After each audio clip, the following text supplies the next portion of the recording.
नमस्कार, आदाब। Crime petrol dial 100 में आप सबका स्वागत है। अक्सर चीजें जैसी दिखाई देती हैं वास्तविकता में भी वैसी ही हों, ये जरूरी नहीं है। जरूरी नहीं है कि सीधी दिखने वाली घटना सीधी ही हो, उसके पीछे के कारण कुछ और भी हो सकते हैं। ऐसे ही रहस्यों और जालसाजियों का अंबार है आज का क्राइम पेट्रोल डायल 100 का एक केस, जहां भरोसा, कर्तव्य और उम्मीद जैसे शब्द मानो दुनिया में अस्तित्व ही नहीं रखते थे और अतीत कुछ और ही भयावह कहानी कह रहा था। मैं ये देना आधा किलो। और गोभी कैसे दी? हाँ, हो गया। बच्ची क्यों रो रही है इतनी? आपसे ना एक बच्चा संभाला नहीं जाता। लाइए। इतना भड़क क्यों रही हो? मुझे क्या बच्चा संभालने का एक्सपीरियंस नहीं है? पहली बार बाप बना हूँ, टाइम तो लगेगा ना। मैं तो जैसे पैदा होते ही माँ बन गई थी ना।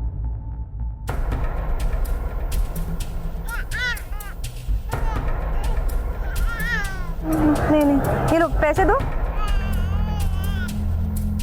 अरे वहाँ क्या देख रहे हो? पैसे। दीपक। हाँ? क्या देख रहे हो? चलो ये लो।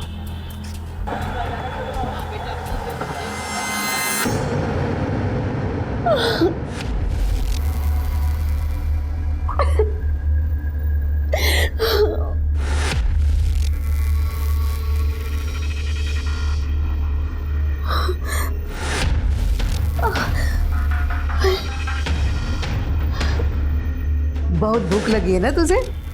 हाँ। ये ले खाना, ले खा।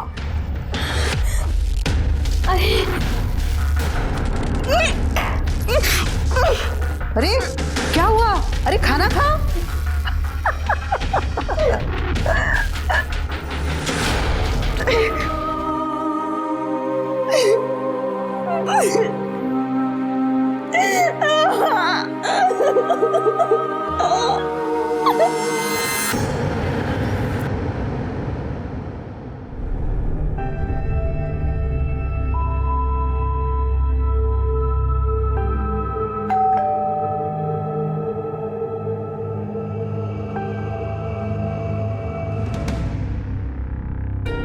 आओ।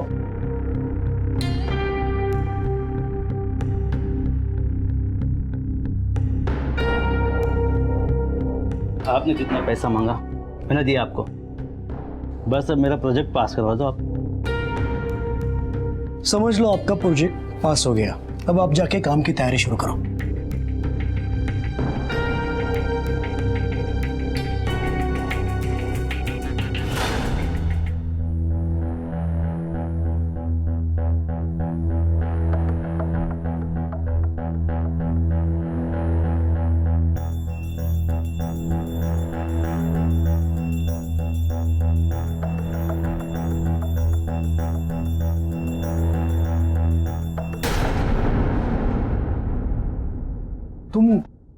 तुम यहाँ क्या कर रही हो?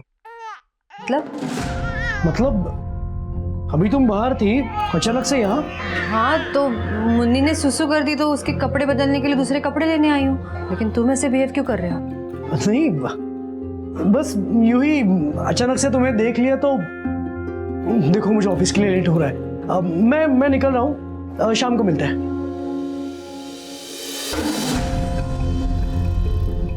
शाम को कहीं बाहर चलते हैं ना, खाना भी बाहर खा लेंगे। ठीक है, मैं ऑफिस से निकलते ही तुम्हें कॉल कर लूंगा। तुम रेडी रहना, पिकअप कर लूंगा।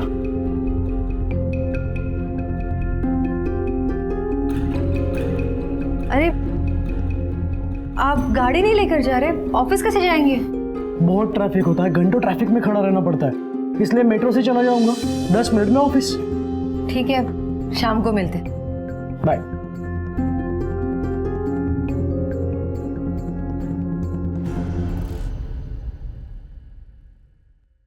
ऑटो।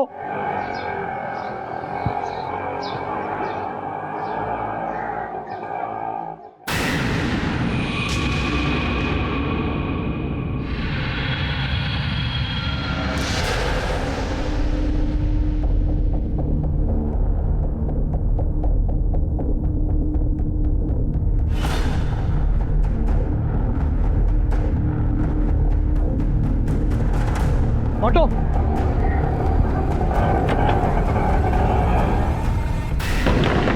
दरवाजा खोलो आई, कोई तो दरवाजा खोलो।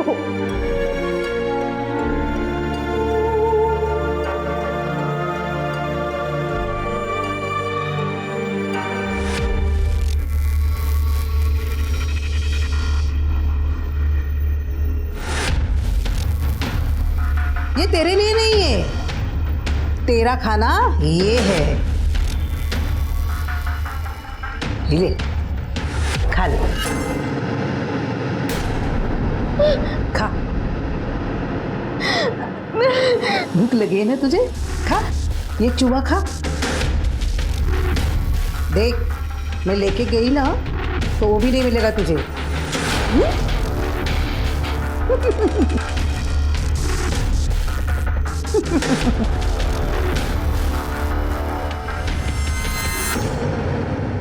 भूख लगी आई।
क्या हुआ? गाड़ी क्यों रोक दी? नहीं, अचानक से ब्रेक लग गया।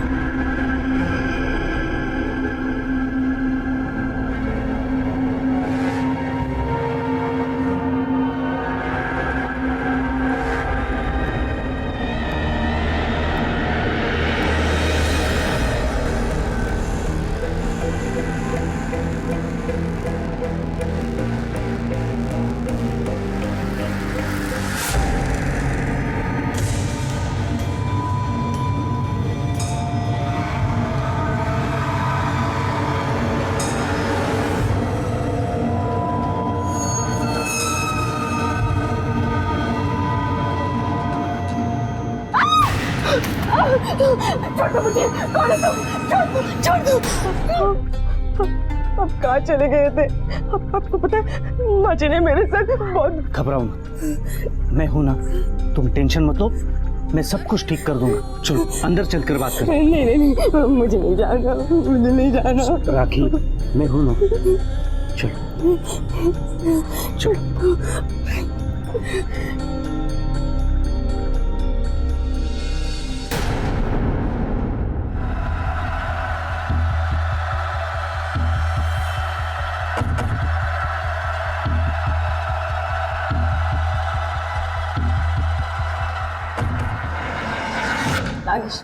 नागेश नहीं, आप मुझे स्टोर रूम में क्यों लेके?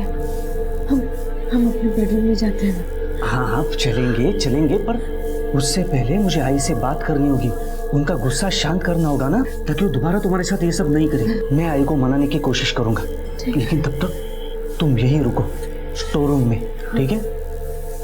अब नागेश, मुझे बहुत भूख लगी, प्लीज मुझे कुछ खाने के लिए दे दो। हाँ हाँ ठीक है, पर अभी नहीं, मैं आते वक्त तुम्हारे लिए जरूर कुछ खाने के लिए लेके आऊंगा, ठीक है? पक्का? पक्का।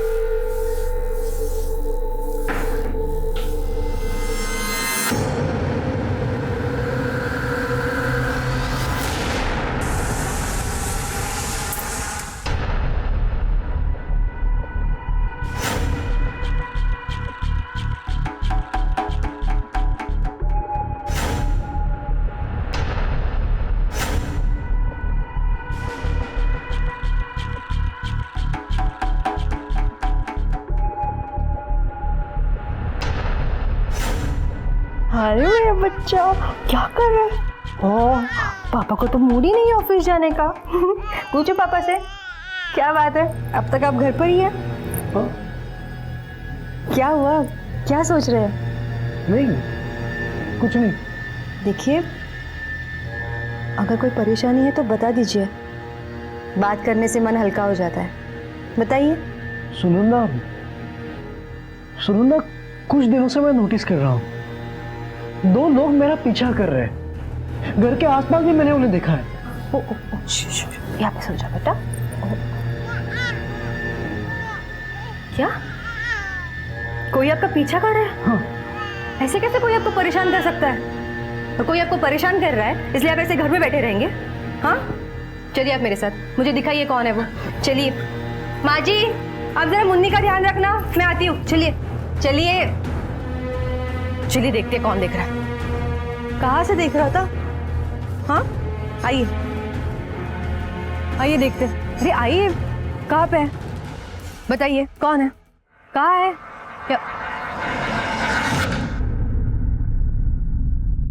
कोई है? कोई भी नहीं है आसपास। अब खामखा टेंशन ले रहे हैं। ये लीजिए, ये लीजिए, ये सब आपका वहम है, कोई नहीं है आसपास। आप एकदम रिलैक्स होके ऑफिस जाइए। रिक्शा, जाइए जाइए, बैठिए। देखिए ज्यादा मत सोचिए, हाँ, शाम को मिलते हैं, बाय।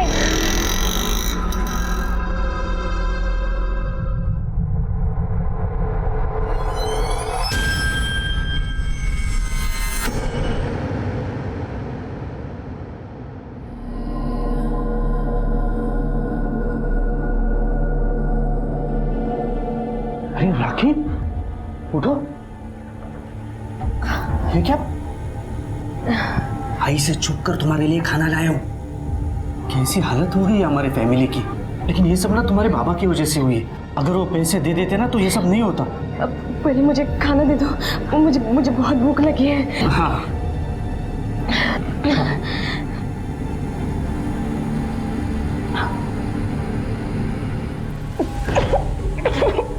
क्या हुआ?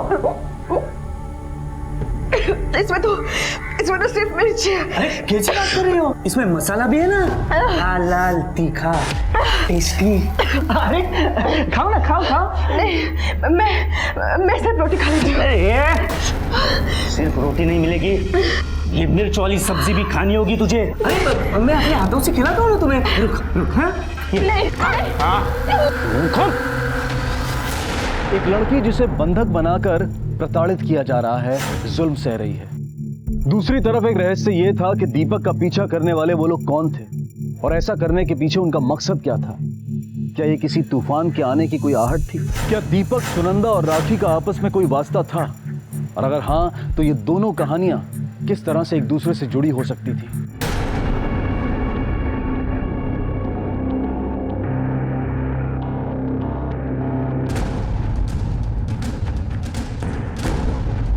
रुको, कौन हो तुम?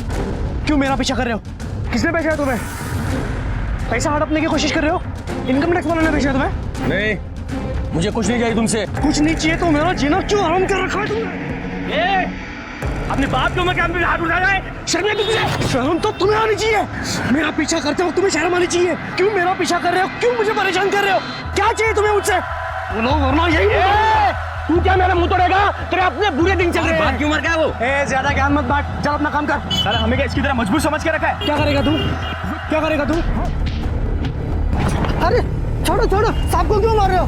अरे तुम्हारे साहब को पहले बताओ, बड़ों से बात करने का तो तरीका ही नहीं है। बुजुर्गों से कैसे बात करते हैं इसकी तमीज नहीं है।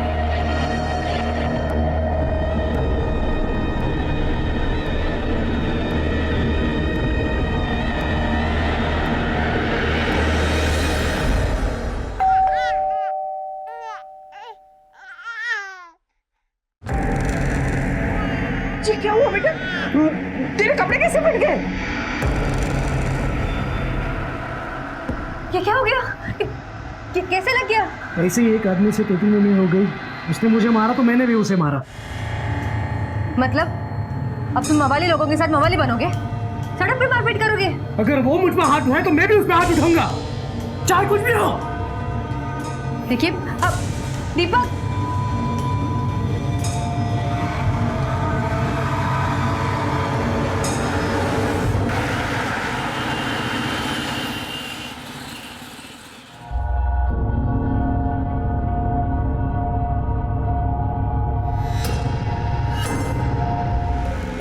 ए, रुको।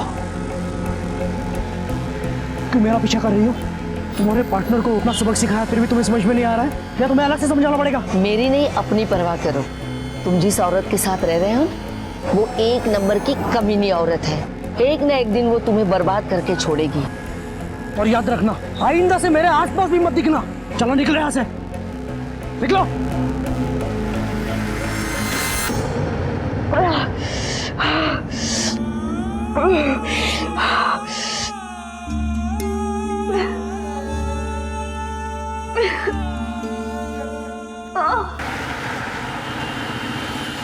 रुको, मैं भी आती हूँ तुम्हारे साथ। ये लीजिए माजी। क्यों? वरना वापस किसी से झगड़ा करके आ जाओगे। नहीं करूंगा, तुम टेंशन मत लेना। पिछली बार भी यही कहा था तुमने, पर झगड़ा करके आ गए ना। मैं तुम्हारी एक बात नहीं सुनूंगी। मैं आ रही हूँ तुम्हारे साथ। सुनंदा सही कह रही है, ले जाओ इसे अपने साथ। ठीक है, लेकिन गाड़ी से लेट हो जाएंगे, मेट्रो से चलते हैं। नहीं नहीं नहीं, गाड़ी से ही जाएंगे। मैं कोई चांस नहीं लेना चाहती। मैं गाड़ी चलाऊंगी और तुम्हें ऑफिस ड्रॉप करके वापस आ जाऊंगी। चलो चलो माँ जी, आती हूँ मैं।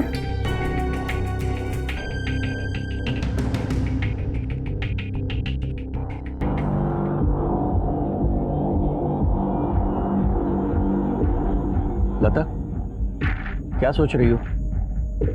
क्या करने वाली हो तुम? देखते जाना, आज मैं सारा हिसाब किताब बराबर करके रखूंगी।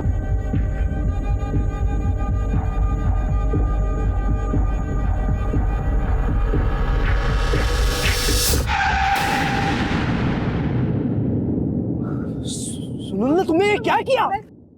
लता,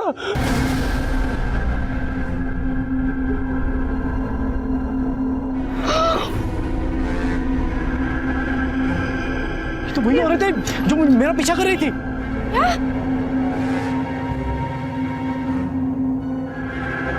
अरे क्या कर दिया? अरे पागल आदमी, अरे पी के चला रहा क्या गाड़ी? नहीं वो, अरे उसके पहले इसको हॉस्पिटल लेके चलो। चलो चलो आओ भाई, हॉस्पिटल हॉस्पिटल।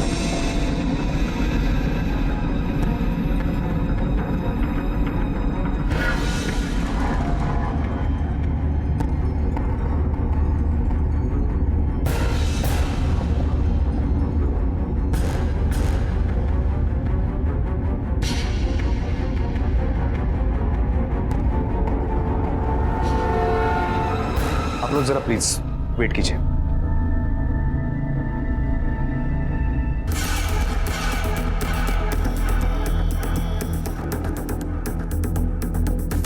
बाहर चोट के निशान नहीं है, मगर इंटरनल ब्लीडिंग हुई है, इसलिए केस काफी कॉम्प्लिकेटेड हो गया।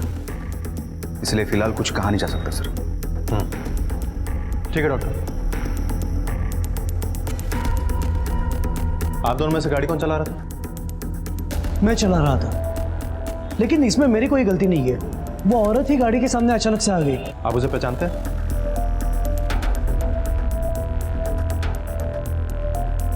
नहीं सर। कहीं ऐसा तो नहीं कि आप नशे में गाड़ी चला रहे थे?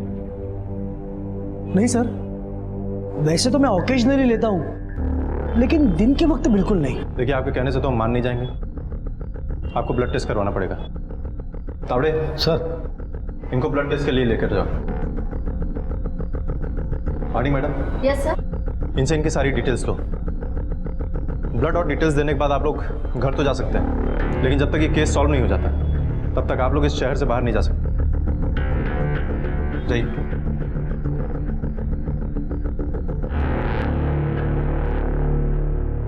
पाटिल सर, जरा एक्सीडेंट स्पॉट पे जाके देखो कि आसपास कोई सीसीटीवी कैमरा है क्या, और आसपास के लोगों से पूछताछ भी करो एग्जैक्टली हुआ क्या है। Okay sir. मेरे बाबू, अभी मम्मा आ जाएगी मेरे बाबू।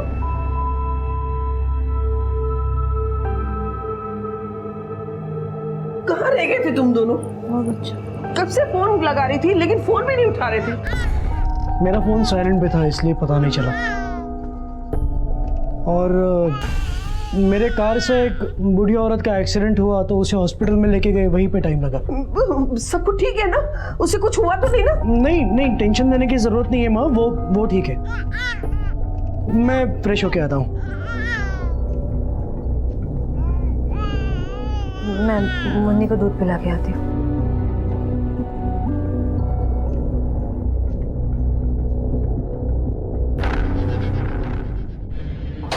दीपक, तुमने पुलिस को बताया क्यों नहीं कि वो औरत तुम्हें परेशान कर रही थी? अगर ये बात मैं उन्हें बता देता तो उन्हें जरूर यकीन हो जाता कि ये एक्सीडेंट मैंने जानबूझकर किया हुआ है। और एक बात, तुमने अगर ब्रेक टाइम पर लगाया होता ना तो ये एक्सीडेंट नहीं होता।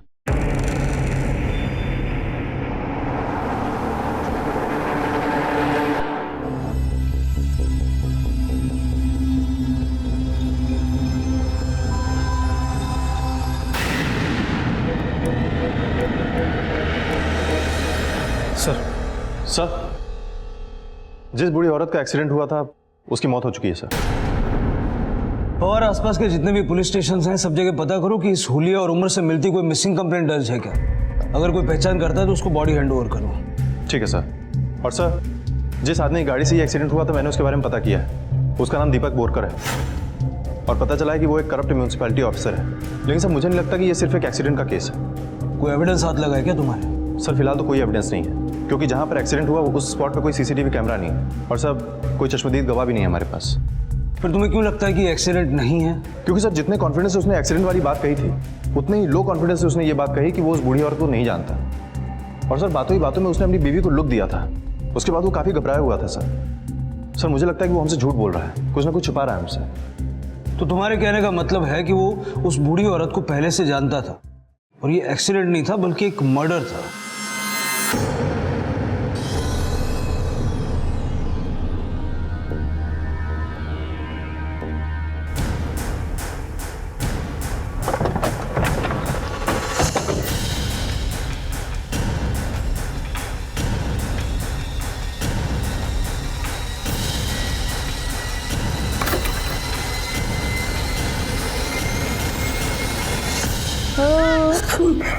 बेटा पुलिस आई है। तू अच्छा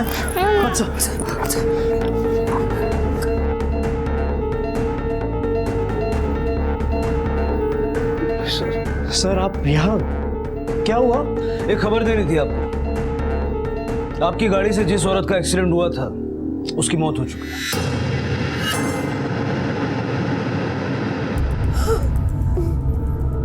इंस्पेक्टर साहब, इसकी कोई गलती नहीं है।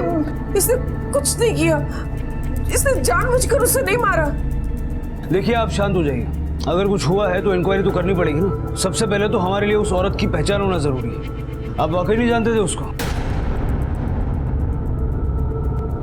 आइंदा से मेरे आसपास भी मत दिखना। चलो निकलो यहाँ से, निकलो। मैं सच कह रहा हूँ, मुझे कुछ नहीं पता।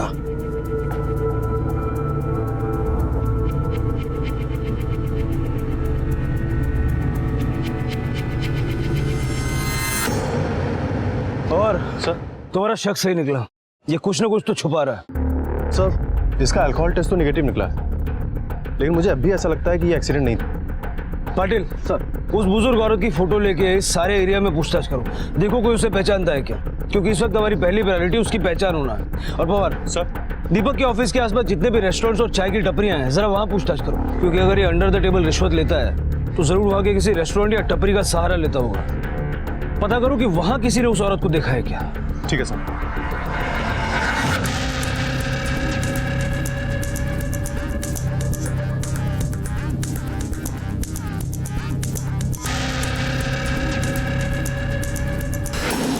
एक रहस्यमय बुजुर्ग जोड़ा जिसमें से एक औरत जान गंवा चुकी थी और आदमी सामने होते हुए भी बेनाम और लापता था। दीपक का पीछा करने वाले वो लोग कौन थे और ऐसा करने के पीछे उनका मकसद क्या था? हर पल नई चौंकाने वाली घटनाएं सामने आ रही थीं जो पुलिस की तहकीकात को चुनौती दे रही थी। सुनो। हाँ साहब, इस आदमी को पहचानते हो? हाँ साहब, ये तो अपने दीपक साहब है। यहाँ म्यूनसिपलिटी में ऑफिसर है। यहाँ आते हैं ना चाय पीने के लिए। उनको यहाँ की चाय बहुत पसंद है साहब। पर क्या हुआ है साहब? मतलब कहीं पैसे वगैरह लेते समय पकड़े गए क्या? इस औरत को देखा है कभी यहाँ पे? हाँ साहब, कुछ दिन पहले दीपक साहब चाय पी रहे थे, तभी ये औरत आई थी, उनसे झगड़ा हो गया था। और याद रखना, आइंदा से मेरे आसपास भी मत दिखना। अच्छा, क्या बता सकते हैं झगड़ा किस बात पे हुआ? पता नहीं साहब।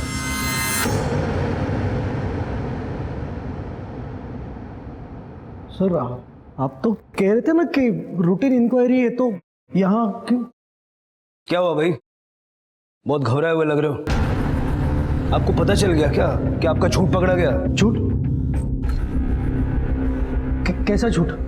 यही कि आप उस बुजुर्ग औरत को पहले से जानते थे, आपने उसे जान से मारने की धमकी भी दी थी और आखिरकार ये एक्सीडेंट का नाटक करके आपने उसे मार दिया। चलो बता, कैसे जानता था तू उससे? क्या रिश्ता था तेरा उसके साथ?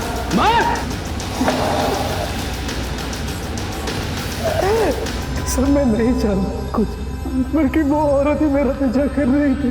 वो ही नहीं, उसके साथ और एक बुजुर्ग आदमी भी था। वो एक नंबर की कमीनी औरत है। एक न एक दिन वो तुम्हें बर्बाद करके छोड़ेगी। तू क्या मेरा मुंह तोड़ेगा? तेरे अपने बुरे दिन चल रहे हैं।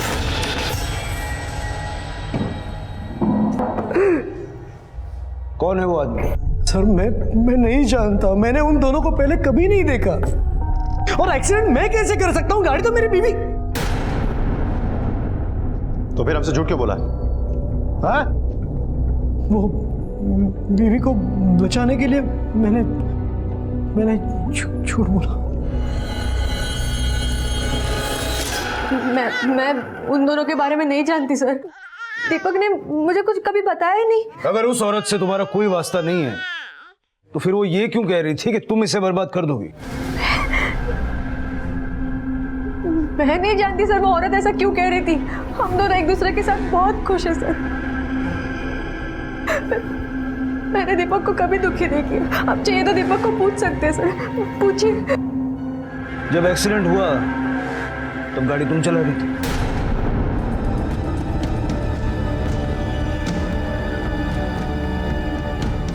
जी सर, मैं चला रही थी गाड़ी। पर सर मैंने जानबूझ के वो एक्सीडेंट नहीं किया। मैं सच कह रही हूँ सर, मेरा विश्वास कीजिए। अगर आपको मुझ पर यकीन नहीं है तो आप मुझे अरेस्ट कर सकते हैं।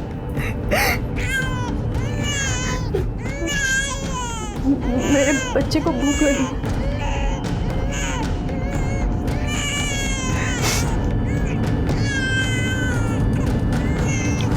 तुम्हें हमारे साथ पुलिस स्टेशन चलना होगा, उस आदमी का स्केच बनवाना।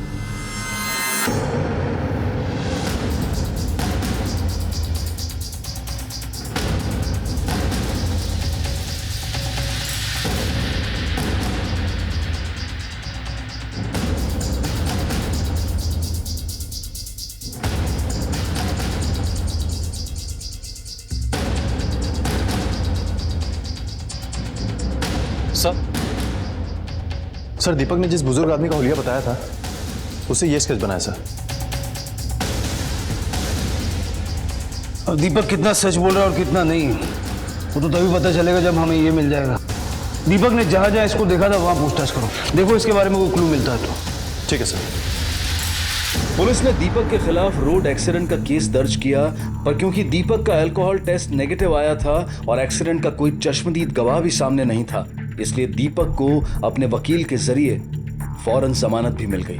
लेकिन केस अब भी चल रहा है। अरे बताओ ना, इसका क्या करना है? मुसीबत बन गई ये लड़की। कैसे माँ बाप है इसके, बेटी को छोड़ के गायब हो गई। अब तुझे जो ठीक लगे ना वो कर।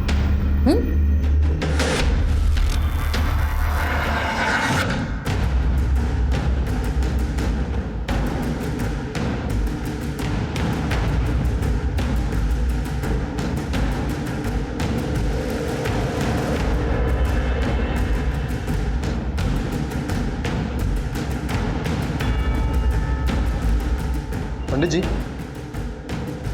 आपने इस आदमी को कभी मंदिर आते हुए देखा है क्या?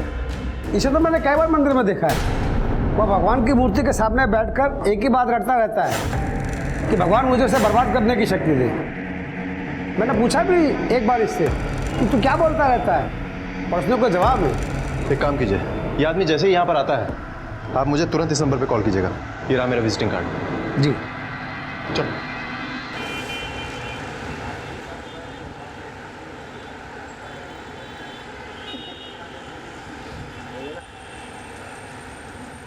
एक बात पूछूं तुमसे, कहीं ये सब तुम मुझसे छुटकारा पाने के लिए तो नहीं कर रहे?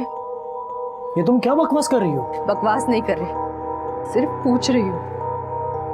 क्योंकि जब पति का मन अपनी बीवी से भर जाता है तो वो बाहर अफेयर करने लगता है। और तुमने तो इससे पहले भी एक बार किया था ना। देखो वो मेरी गलती थी और मैं मान चुका हूं। इसका मतलब ये नहीं कि वो बातें मुझे हर वक्त सुनाओगी और भाई परेशान करोगी। मैं बातें सुना रही हूँ? मैं परेशान कर रही हूँ तुम्हें? शायद तुम भूल गए हो कि मैंने तुम्हारे लिए क्या क्या नहीं किया। याद करो, जब तुम रिश्वत लेते हुए पकड़े गए थे तो मैंने तुम्हारे बॉस के साथ सोकर तुम्हें छुड़वाया था। सब कुछ बताया ना तुम्हें अपने बारे में। मेरे पहले पति ने मुझे कितना परेशान किया, कितना सताया था, सब बताया था तुम्हें मैंने। फिर भी तुम जानबूझ के मुझे इस मुसीबत में फंसाना चाहते हो, है ना? और किस लिए? क्योंकि तुम्हारा बाहर किसी और के साथ अफेयर चल रहा है। सुनंदा, सुनंदा, तुम इतना क्यों सोच रही हो? ये ऐसी घड़ी है जहां हमें एक साथ रहना है। मैं तुमसे बहुत प्यार करता हूं। I love you.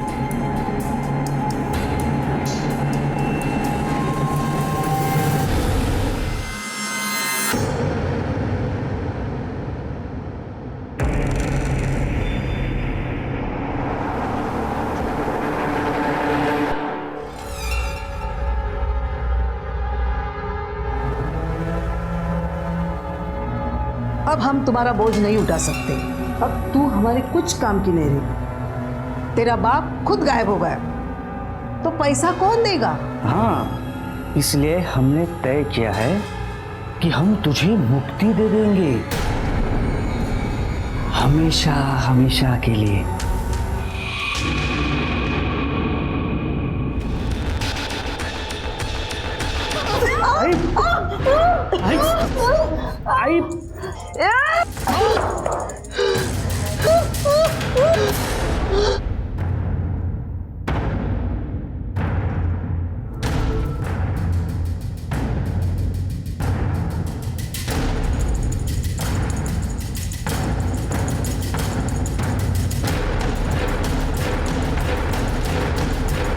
रुक!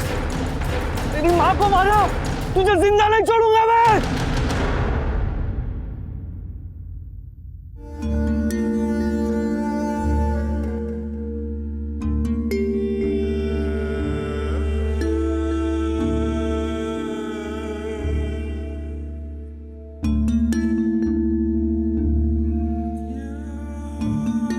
बेटा, इन मर्दों के लिए अगर हम अपनी जान भी दे देना तो ये हमारी कदर नहीं करेंगे, क्योंकि सबसे ज्यादा वो खुद से प्यार करते हैं। लेकिन मैं तुझसे एक बात कहना चाहती हूँ कि अगर मेरे बेटे ने तुम्हें धोखा देने की कोशिश की ना तो मैं तुम्हारा साथ दूंगी। अपने आप को कभी अकेला मत समझना बेटा। ये सब क्या हो गया माँ जी हमारे साथ? पता नहीं किसकी नजर लगाई हमारे घर को। फिक्र मत कर, हम लोग कल मंदिर चलेंगे और भगवान से प्रार्थना करेंगे कि हमारे घर में शांति बनाए रखे।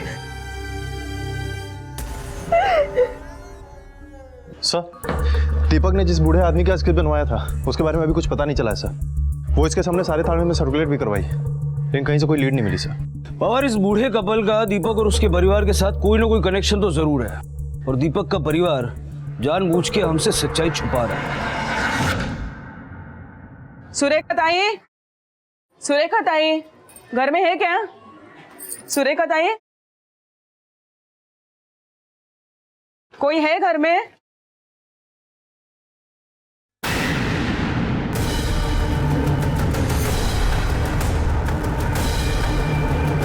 अरे कौन है?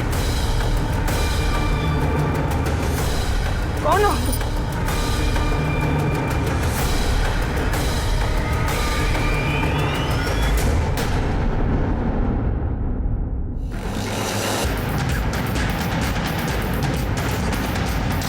चला बाजूला हो, बाजूला हटिए आप लोग, पीछे हटिए।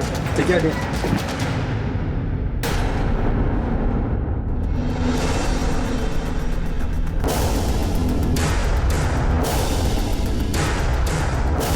तिथे बघा, तिथे मागे काय मिळतंय का? तिथे बघा सर। इसके हाथ की नस कटी हुई है, लेकिन आसपास कहीं भी खून के निशान नहीं है। लेकिन ये देखिए सर, लगता है इसका गला घोंट कर मारा गया है, क्योंकि गले पे ये निशान है।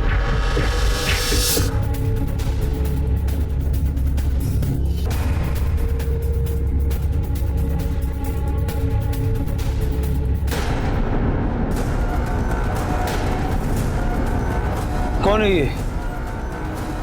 नहीं पता। आपके घर के कंपाउंड में एक लड़की की लाश मिलती है, आप वाकई में इसको जानते नहीं हैं? सच में नहीं जानते हम।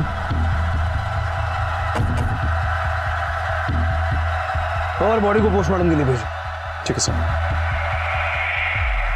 आपके परिवार के साथ एक के बाद एक घटनाएं घटती जा रही हैं। पहले वो एक्सीडेंट और अभी ये मर्डर। आप अभी बताना चाहेंगे कि कौन और क्यों ये सब कर रहा है? सर बताए तो तब ना जब हमें कुछ पता हो। और सर हमें कुछ पता नहीं, हम तो खुद मंदिर गए थे घर की शांति की प्रार्थना करने के लिए, तो यहाँ ऐसा कुछ होगा ये तो हमें पता ही नहीं था। इस मोहल्ले में और भी तो घर है ना, तो फिर इतने सारे घर छोड़ के लाश आप ही घर के बाहर क्यों मिली? देखिए, आपके इस सवाल का जवाब हमारे पास नहीं है।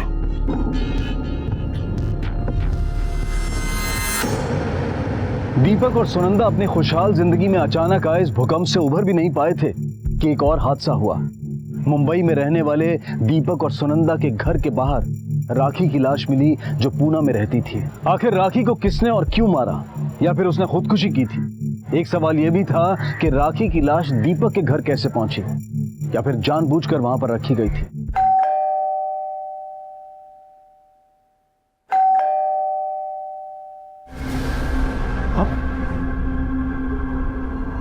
हमें आपके घर की तलाशी लेनी है। तलाशी? तलाशी आप ऐसा कैसे ले सकते हो? तलाशी आप बिना सर्च वारंट के आप तो तलाशी ले ही नहीं सकते। दिखाओ पवार, सर्च वारंट दिखाओ।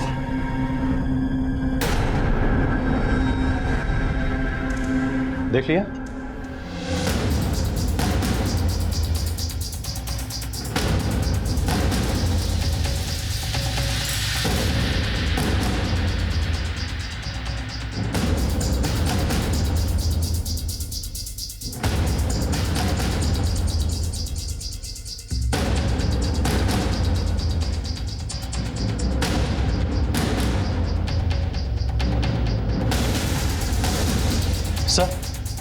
सर ये देखिए, बाथरूम से हमें ये फ्लैट के पेपर्स, ये चाबी और ये इतने ढेर सारे पैसे मिले।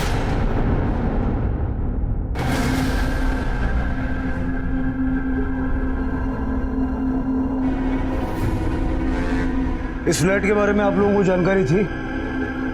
ये फ्लैट मैंने अपने बिजनेस के लिए लिया था, इसलिए इन्हें नहीं पता, और ये फ्लैट बिल्कुल खाली है। वो हम पता कर लेंगे, उसके लिए हमें तुम्हारी इजाजत की जरूरत नहीं है। लेकिन एक बात याद रखना, ये फ्लैट और ये पैसे, इन दोनों का हिसाब देना होगा तुम्हें कोर्ट में। और उस लड़की की फोटो महाराष्ट्र के सारे न्यूज़पेपर्स में छपवा दो, हो सकता है कोई पहचानने वाला मिल जाए। ठीक है सर। तुम सचमुच नहीं जानते उस लड़की को जिसकी लाश मिली थी, या तो हमसे कुछ छुपा रहे हो? नहीं। और फ्लैट? उस फ्लैट के बारे में भी कुछ नहीं जानते तुम? मुझे सब समझ में आ गया, तुम्हारा उस लड़की के साथ अफेयर चल रहा था और तुमने वो फ्लैट उस लड़की के लिए ही लिया था, है ना? तुम दोनों मुझे पागल कर दोगे। तुम्हें मुझ पर विश्वास ही नहीं है तो मैं कुछ नहीं कर सकता।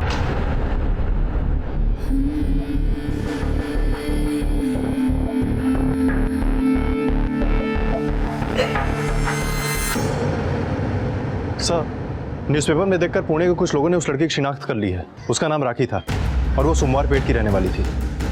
पुणे में रहने वाली लड़की की लाश मुंबई में दीपक के घर के कंपाउंड में मिलती है। और ये केस कॉम्प्लिकेटेड होता जा रहा है, हमें एक टीम को पुणे भेजना होगा। सर,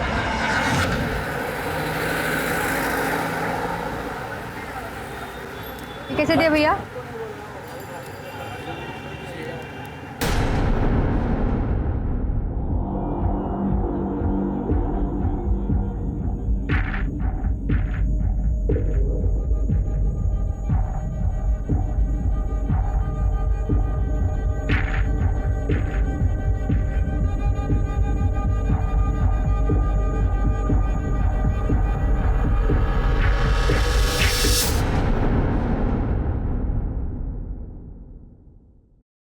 ये क्या बैग क्यों पैक कर रही हो? मैं कुछ दिनों के लिए मुन्नी को लेकर माँ के पास जा रही हूँ। क्यों? क्योंकि मुझे डर लगने लगा है अब यहाँ। पता नहीं कब क्या हो जाए। आज कोई आदमी मेरा भी पीछा कर रहा था। आदमी पीछा कर रहा था? मेरे वो तो वही आदमी होगा ना, लेकिन इसमें डरने वाली बात नहीं है। पुलिस उसे ढूंढ रही है। कब पकड़ेगी उसे पुलिस और कब पकड़ेगी उस लड़की के कातिल को? अब मैं और रिस्क नहीं ले सकती दीपक। मैं जा रही हूँ मुन्नी को लेकर आई के पास। देखो सुनंदा, इसमें डरने वाली बात नहीं है। तुम मेरी बात सुनो। चाहो तो तुम सुबह चले जाना, मैं छोड़ आऊंगा। मुझे रोकने की कोशिश मत करो, मैं जा रही हूँ। सुनो मेरी बात। सर, राखी की पोस्टमार्टम रिपोर्ट के मुताबिक उसकी मौत हाथ की नस कटने की वजह से हुई थी और उसका गला भी दबाने की कोशिश की गई है, जिसकी वजह से उसके गले पे निशान है। और सर, रिपोर्ट के मुताबिक उसको काफी दिनों से कुछ खाने को नहीं मिला था, क्योंकि उसके पेट में केले के छिलके और लाल मिर्च मिली। और सर, बॉडी पे छोटे मोटे चोट के निशान हैं, जो कि 3 से 4 दिन पुराने हैं। ये तो साबित हो चुका है कि राखी को काफी टॉर्चर किया गया, लेकिन एक बात अभी तक समझ में नहीं आ रही, उसके हाथ की नस उसने खुद काटी या किसी और का काम? क्योंकि जहां में उसकी बॉडी मिली वहां खून का एक कतरा तक नहीं था। और ये केस एक्सीडेंट से शायद मर्डर तक पहुंच चुका है। हमें उन सारे सवालों के जवाब ढूंढने होंगे जो इस केस को पेचीदा बना रहे हैं।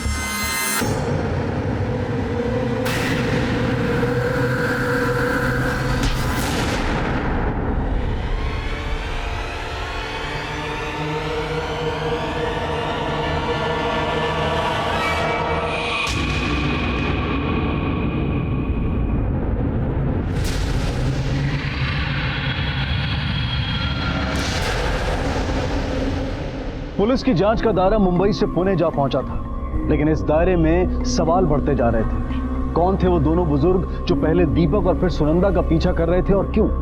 और क्या राखी की मौत और बोरकर परिवार का आपस में कोई संबंध था?